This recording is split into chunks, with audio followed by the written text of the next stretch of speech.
my goodness, once again.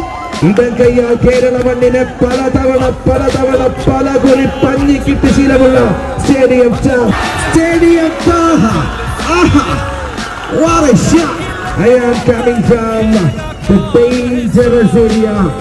ദേവരാജനിൽ കണ്ടുപിടിക്കാൻ സാധിക്കാത്തത് ഒടുവിൽ അജിത് കണ്ണനിലൂടെ നേടിയെടുക്കുന്നു. സുനിത വില്യംസ് സേഫ് ആണോ എന്നറിയാൻ ബഹിരാകാശത്തേക്ക് ആ ബോളിനെ പാർസൽ സർവീസ് നടത്തുന്നു. 13 ബോളിൽ 51 റൺസുമായി സെമി ഫൈനൽ.